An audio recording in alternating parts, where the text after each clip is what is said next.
A point moves in a straight line so that its displacement is given by this equation. आपको क्या निकालनी है? Acceleration. 7th objective sheet का question number 5 है ये। तो नॉर्मली तरीका ये है कि हम पहले x निकाल लें, उसको डिफ्रेंशिएट करके पहले v निकाल लें, उसको डिफ्रेंशिएट करके फिर a निकाल लें। यहाँ पर हमने क्या किया, हमने एक इक्वेशन लिखी और हमसे x ना निकला तो हमने क्या किया, दोनों तरफ d बाई डी टी कर दिया।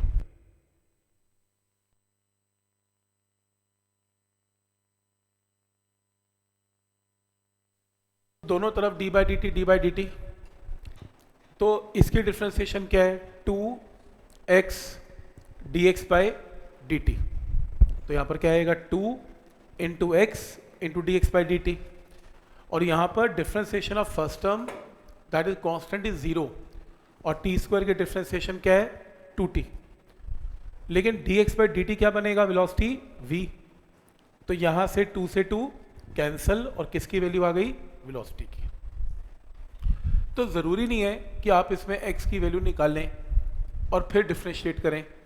आप सिंपली एक इक्वेशन को दोनों तरफ से डिफ्रेंशिएट कर दें, d बाई डी टी। आपके पास गलती होने का चांस यहाँ पे है, क्योंकि आप x स्क्वायर को क्या लिखेंगे, सिर्फ 2x। कई लोग लिखना भूल जाते हैं dx बाई डी टी, जबकि यहाँ पर 1 नहीं आ रहा है, यहाँ पर dx by d T velocity v है। तो ये वेलोसिटी की वैल्यू आ गई। क्या ये पॉइंट पहला क्लियर है? वेलोसिटी क्लियर है v। अब आपको एक्सेलरेशन निकालनी है। एक्सेलरेशन क्या होती है, dv बाई डी टी। आप इस वेलोसिटी को यहाँ पुट कर दें, या तो u बाई v का फॉर्मूला लगा लें, या सिंपल u बाई v लगा लें, दोनों वेरिएबल्स हैं। तो x differentiation of t minus t differentiation of x by x का स्क्वायर। अब dt बाई डी टी क्या होता है, 1, और dx बाई डी टी क्या होता है, वेलोसिटी v। तो x की जगह x, इसकी जगह 1, इसकी जगह t, इसकी जगह v अपॉन एक्स स्क्वायर। लेकिन वेलोसिटी की वैल्यू ऊपर क्या है, t अपॉन x, तो इस वेलोसिटी की जगह t बाई x। बस हो गया क्वेश्चन सॉल्व। तो यहाँ से क्या आएगा, मल्टीप्लाई करके टी स्क्वायर बाई एक्स। तो एक बार एक्स स्क्वायर इसके नीचे, एक बार एक्स स्क्वायर इसके नीचे, आंसर आएगा। पॉइंट समझ में आ रहे हैं कि क्या लॉजिक है इसमें? कोई डाउट इसमें? तो इसमें कुछ नहीं करना आपको, इसमें पहले वेलोसिटी निकालनी है, वेलोसिटी को फिर डिफरेंशिएट करके a की वैल्यू आएगी। फर्क ये है कि इसमें u अपॉन v का फॉर्मूला लग के आंसर आएगा। कितनों का आंसर आ गया था? वैसे ये कर लिया था आप लोगों ने, u बाई v लगाया था आपने, ठीक है। तो मेथड सबको क्लियर है कि क्या लॉजिक है इसमें करने का? सिर्फ मैटर ऑफ प्रैक्टिस है, आप प्रैक्टिस करेंगे। कैलकुलस की गेम है, इसमें कुछ भी फिजिक्स नहीं है, बस कैलकुलस लगाएंगे, आंसर आएगा इसमें, ठीक है। इसके बाद जो नेक्स्ट है वो क्या गिवन है, displacement is given by this formula, और फिर से एक बार क्या निकालनी है, एक्सेलरेशन निकालनी है। अब रूल वही है, डिस्प्लेसमेंट गिवन है, सबसे पहले डिफरेंशिएट करके क्या निकलेगी, वेलोसिटी। कैसे निकलेगी, dx by d T. X की ये पूरी की पूरी टर्म इसकी जगह आएगी ऐसे, x की जो भी ये टर्म है पूरी की पूरी इसकी जगह, तो इसकी डिफरेंशिएशन करेंगे तभी वेलोसिटी v आएगी। अब यहां से k upon b square constant बाहर आ गया, क्या बचा, differentiation of first term minus differentiation of second term. तो d by d t first term, d by d t second term. ये पॉइंट क्लियर है यहां तक? तो कितनों का आ गया था आंसर, ये नहीं आया, ठीक है। तो ये स्टेप क्लियर है, पहले देख लो, k upon b square constant का स्टेप क्लियर है, और ये कॉन्स्टेंट बाहर आ गया, और क्या बचा, differentiation of first term minus differentiation of second term, ऐसे। अब नेक्स्ट स्टेप है, जो कांस्टेंट है इसकी डिफरेंशिएशन क्या है, 0, तो इसको हटा दो। और एक्सपोनेंट की डिफरेंशिएशन की अगर बात करें तो d by d t of ये जो एक्सपोनेंट है, e की पावर x की डिफरेंशिएशन थी e की पावर x, तो e की पावर माइनस बी टी की डिफरेंशिएशन है e की power minus b t, same as it is, into जो e की पावर है उसको अलग से डिफरेंशिएट करना है। तो आंसर क्या आएगा, d by d t of e की power minus b t, e की power minus b t into d by d t of minus b t. Power को अलग से डिफरेंशिएट करना होता है, डिफरेंशिएशन के स्टेप है ये, याद आ रहा है? डिफरेंशिएशन का फॉर्मूला है ये, फिर से एक बार, डिफरेंशिएशन ऑफ ये करना है, हमने फॉर्मूला ये किया था डिफरेंशिएशन का, differentiation of e raise to power x का फॉर्मूला था e की power x itself into d by d x of power, power क्या है इसमें x, ये पावर यहाँ पे आएगी तो dx पे dx क्या है 1, लेकिन यहाँ पे क्या है d by d t of e raise to power minus b t, तो आंसर इज e की power minus b t into d by d t of कितना माइनस बी टी, ये वैल्यू है। क्लियर है स्टेप?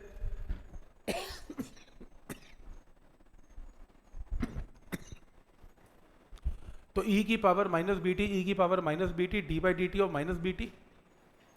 नेक्स्ट स्टेप है d by d t में minus B बाहर आ गया, कांस्टेंट है, और dt by d T is 1, minus minus plus, b से b कैंसल, और किसकी वैल्यू आ गई वेलोसिटी की।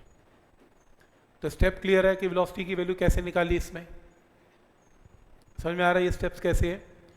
तो पहले आपने इसको डिफ्रेंशिएट किया, d by d t of first term second term किया, ये जीरो हो गया, इसकी डिफ्रेंसिएशन एज इट इज, और d by d t of minus b t में minus b constant, dt by d t 1, minus से minus cancel, b से b cancel, velocity की वैल्यू आ गई। अब आप जरा अगला स्टेप करके a निकाल सकते हो, दोबारा करना इसको डिफ्रेंशिएट और a निकालना, dv by d t, a is equal to dv by d t, इसको फिर से डिफ्रेंशिएट करो जरा, कॉपी लो, रफ कॉपी में इसको डिफ्रेंशिएट करो। अगला स्टेप क्या आएगा, a is equal to dv by d t में इसे डिफ्रेंशिएट करो, आंसर मार्क करो क्या आ रहा है, ऑप्शन है, ऑप्शन चेक करना, minus b into b into e की पावर माइनस बी टी, सही, ठीक है, वो ओरली कर रहा है, ठीक कर रहा है। वो क्या कह रहा है, इसको डिफ्रेंशिएट कर दो, डिफ्रेंशिएट करके क्या कांस्टेंट आ गया, के बाई बी, ई की पावर माइनस बी टी की डिफ्रेंसिएशन ई की power minus b t into d by d t of minus b t, अलग से एक बार, तो माइनस बी टी का माइनस बी कॉन्स्टेंट आ गया, d t by d t फिर से एक बार 1, बी से बी कैंसल, माइनस में आंसर आएगा, ए की वैल्यू नोट कर लो, ए की वैल्यू आएगी। तो ये मैथ का गेम है, इसमें फिजिक्स का कोई लेना देना नहीं है, जो हमने कैलकुलस किया था उसी के बेसिक स्टेप्स हैं जो इसमें हम यूज़ कर रहे हैं। पॉइंट समझ में आ रहा है यहाँ तक? तो कॉम्पिटिशन में आया हुआ क्वेश्चन है, जो प्रीवियस ईयर कर रहे हैं उनको ऐसा क्वेश्चन दिखेंगे, ऐसे कई क्वेश्चन दिखेंगे, एक नहीं कई क्वेश्चन ऐसे, तो आपको एक आइडिया और एक्सपीरियंस हो रहा है कि क्वेश्चन को कैसे करना है, तो इसमें मैथ्स का कॉन्सेप्ट है।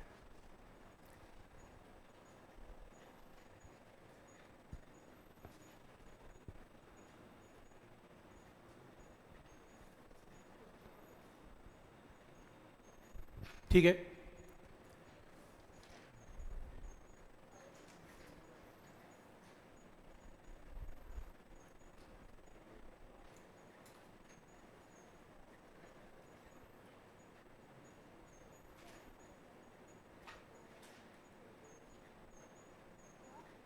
तो ये पॉइंट सबको क्लियर है, ठीक है यहां तक। नेक्स्ट है, एक स्टोन है, अ बॉल इज ड्रॉप्ड, एक बॉल को ड्रॉप कर रहे हैं इनटू अ वेल, एक कुएं में ड्रॉप करना है किसी को, एक बॉल को, और जिसके अंदर वाटर है, कितनी डेप्थ पर वाटर है, h डिस्टेंस बिलो वाटर है, पानी h डिस्टेंस नीचे है। If the speed of the sound be c, तो जो स्पीड है साउंड की वो क्या है c, time after which the splash is heard will be given by what, कितनी देर बाद आवाज सुनाई देगी स्प्लैश की, ये बताओ। तो इसमें वो क्या रहे, इसके अंदर सबसे पहले एक स्टोन को आपने ड्रॉप किया, u इज इक्वल टू 0, पत्थर नीचे गया, पानी को उसने टच किया, पानी में से आवाज आई, आवाज ऊपर आई और आपने सुना। तो दो प्रोसेस है इसमें, पत्थर का नीचे जाना, आवाज का ऊपर आना। तो कह रहे जब आपने पत्थर को ड्रॉप किया था या बॉल को ड्रॉप किया था, कितनी देर के बाद आवाज सुनाई दी, ये बताओ। तो आवाज सुनने का क्या समय होगा, पत्थर के या बॉल के नीचे जाने का टाइम और साउंड के ऊपर आने का टाइम। तो एक एक करके करते हैं इसमें। तो सबसे पहले इसमें स्टोन की बात करते हैं। तो स्टोन के लिए S is equal to u t plus half g t square. तो स्टोन कितना डिस्टेंस नीचे गया, h, इनिशियल वेलोसिटी क्या है 0, half into g into t one square. तो यहाँ से क्रॉस मल्टीप्लाई करके किसकी वैल्यू आ गई, t1 की। तो यहाँ से जो स्टोन है वो कितना नीचे गया, वो इतना नीचे गया, h डिस्टेंस नीचे गया। तो कितने टाइम के बाद स्टोन नीचे आया, स्टोन जो है इतने टाइम में नीचे आया, इसे नोट कर लें, इसे नोट कर लें। तो स्टोन इतने टाइम में नीचे गया,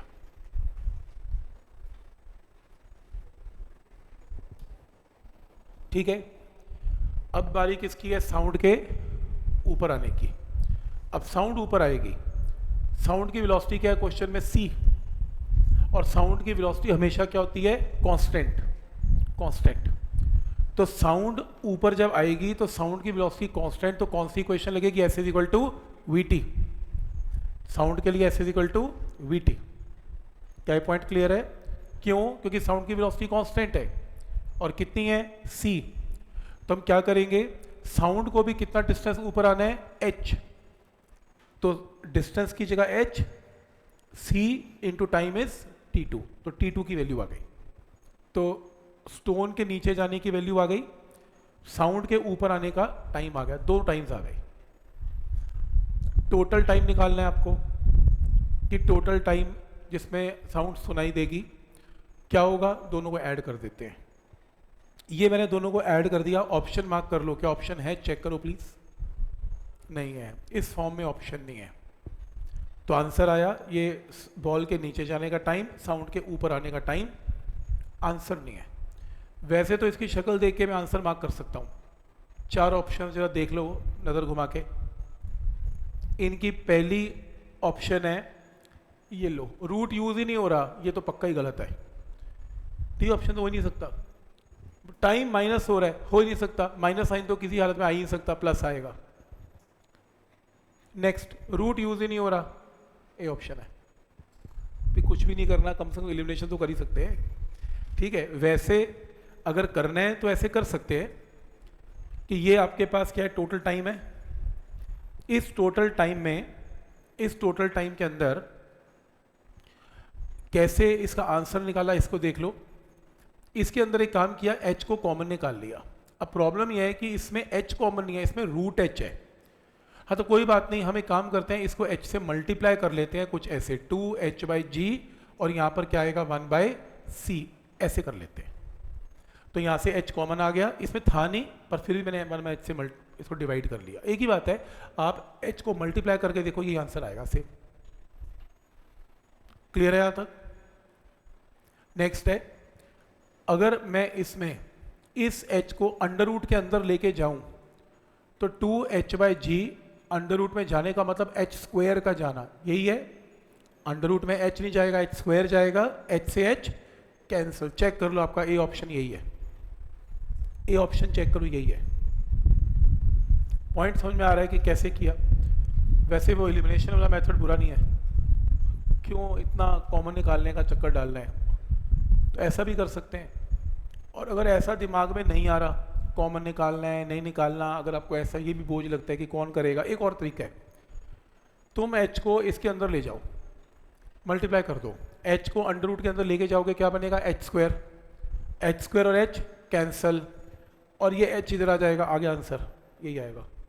खोल के देख लो, यही आंसर आएगा। देखो ना, h को इसके अंदर ले जाओ, अंडर रूट के अंदर h स्क्वायर बाय h क्या होता है? h। Answer hit and trial है, ऑप्शन को मल्टीप्लाई कर करके कहीं किसी तरीके से मैच तो करवाना पड़ेगा। बट समझ में आ रहा है कि लॉजिक क्या है इसमें? बॉल के नीचे जाने का और स्टोन के आवाज़ के ऊपर आने का टाइम, दोनों को ऐड करके आपका आंसर आएगा, और यही तरीका है, ठीक। नेक्स्ट जो क्वेश्चन है, 8th क्वेश्चन है, कार स्टार्ट फ्रॉम रेस्ट, तो u इज इक्वल टू 0।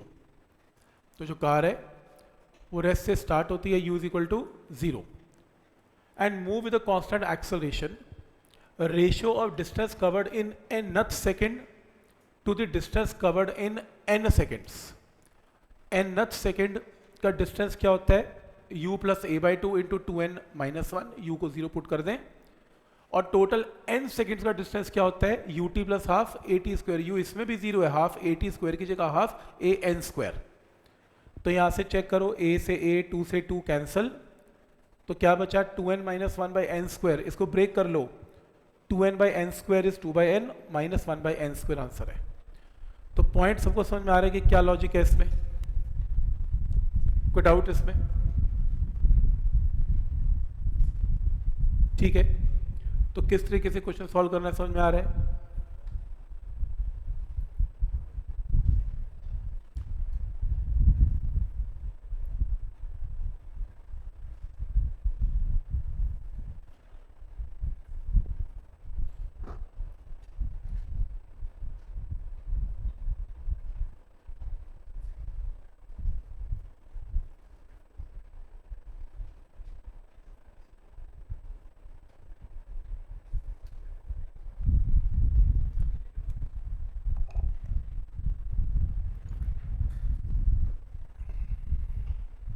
ठीक है, नेक्स्ट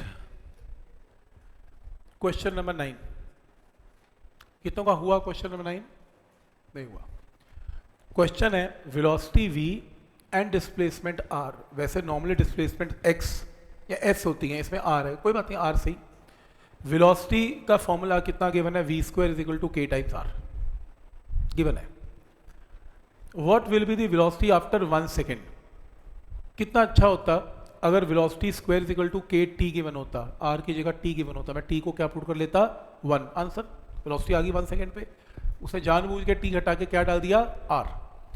अब प्रॉब्लम ये है कि टाइम तो मुझे पता है 1 सेकेंड, पर मुझे r नहीं पता 1 सेकेंड पे क्या है, सही। तो मुझे क्या निकालना है? Velocity at the end of 1 second. और हाँ, ये गिवन है डिस्प्लेसमेंट की value 0 at time t is equal to 0। Displacement 0 है, तो कोई बच्चा कहता है कि ऐसा क्यों नहीं करते? डिस्प्लेसमेंट 0 को r को यहाँ पर 0 पुट कर दो। डिस्प्लेसमेंट 0 है तो r को यहाँ पर 0 पुट कर दो। r 0 पुट करोगे तो v की वैल्यू क्या आएगी? 0। मैंने कहा उससे क्या हुआ? वो कहता है इनिशियल वेलोसिटी 0 हो गई। हाँ सही बोल रहा है, इनिशियल वेलोसिटी 0 हो गई। फिर मैंने कहा फाइनल वेलोसिटी कैसे निकलेगी? क्या लगाऊं? v is equal to u plus a t. V is equal to u plus a t. अब v is equal to u plus a t लगाऊंगा, u को क्या पुट करूंगा? 0। फिर a को क्या पुट करूंगा? पहला क्वेश्चन। तो कोई कहता है इसको डिफ्रेंशिएट कर दो, a आ जाएगा। v को डिफ्रेंशिएट करके a आ जाएगा। पर मैंने एक क्वेश्चन पूछा, तुमने कैसे डिसाइड कर लिया कि v is equal to u plus a t लगेगा? तुम्हें कैसे पता कि एक्सेलरेशन कांस्टेंट है? क्योंकि v is equal to u plus a t, s is equal to u t plus half a t square, या v square minus u square two a s का formula तभी लगता है जब पूरे क्वेश्चन में a क्या होता है? कांस्टेंट। और तुम्हें मालूम ही नहीं कि a कांस्टेंट है, तो तुम अभी लगा नहीं पाओगे v is equal to u plus a t. लगाना तो मैं भी चाहता हूँ v is equal to u plus a t, पर अगर मुझे ये पता लग जाए कि मेरी एक्सेलरेशन कांस्टेंट है फिर मैं लगा पाऊंगा, नहीं तो मैं लगा नहीं पाऊंगा। याद है कैलकुलस और मोशन में ये डिसाइड हुआ था कि ये इक्वेशन तभी वैलिड है जब a की वैल्यू कांस्टेंट है। तो फैसला फिर ये हुआ a निकाल ही लेते हैं, चलो a निकालते हैं। समझ ना आया तो मैंने इक्वेशन को दोनों तरफ d बाई डी टी लगा दिया, दोनों तरफ d बाई डी टी लगा दिया। अब मुझे पता है d, इसकी डिफ्रेंसिएशन क्या है? 2v dv by d T. ऐसे करते हैं, पावर नीचे 2 और v into d v by d t, और यहां से k कांस्टेंट बाहर आ गया तो क्या बचा? dr by d T. लेकिन dr बाई डी टी क्या है? वेलोसिटी, क्योंकि rate of change of displacement क्या है? वेलोसिटी, तो इसकी जगह क्या पुट कर दिया? वेलोसिटी। और dv बाई डी टी क्या है? a। v से v क्या हो गया? कैंसल। और a की वैल्यू क्या आ गई? k by two. हाँ अब मैं श्योर हूं k is a constant, 2 is a constant, तो एक्सेलरेशन इज अ कांस्टेंट। अब मैं लगा सकता हूं v is equal to u plus a t. नहीं तो मैं लगा नहीं पा रहा था, मैं डर रहा था कहीं मेरा क्वेश्चन गलत ना हो जाए, पर मैं डरूंगा नहीं क्योंकि मेरे को मालूम पड़ गया इसको डिफरेंशिएट करके जो a आया वो कांस्टेंट आ रहा है। ठीक, लॉजिक समझ में आ रहा है? स्टेप्स हैं, सोचने के स्टेप्स हैं, अंधाधुंध नहीं है कि कुछ भी लगा दिया, ऐसा नहीं है। तो कैसे माइंड सोच रहा है समझ में आ रहा है कि मैं लगाऊं या ना लगाऊं। लगाऊं तब लगाऊं जब a कांस्टेंट है, और a कांस्टेंट देखने के लिए मेरे को डिफरेंशिएट करके पहले a निकालना पड़ेगा। ठीक है यहां तक? कोई डाउट इसमें? अब क्योंकि एक कांस्टेंट है, हाँ अब मैं लगाऊंगा v is equal to u plus a t. अब u की वैल्यू हमने डिसाइड की थी क्या है? 0। क्वेश्चन में गिवन है at time t is equal to 0, r is 0, r 0 तो v भी 0 था, तो u तो 0 ही है। एक्सेलरेशन कितनी है? k by to. टाइम कितना है? 1। मार्क कर लो answer, v is equal to k by two answer है। ऑप्शन गिवन होगा v is equal to k by two answer है। पॉइंट समझ में आ रहा है? लॉजिक क्या है इसका समझ में आ रहा है? थोड़े से एक कैलकुलस बेस्ड ऊपर लेवल के क्वेश्चंस हैं जो एक्चुअल में अगर आप देखोगे पीडीएफ के अंदर आपको बहुत दिखेंगे, ये बुक्स के अंदर, मतलब ये लेवल चलता है, इस लेवल तक आपको पहुंचना है। सिंपल बॉल को ऊपर फेंक के कुछ ना होगा, v equal to u plus a t से स्कूल लेवल ही सॉल्व कर पाएगा।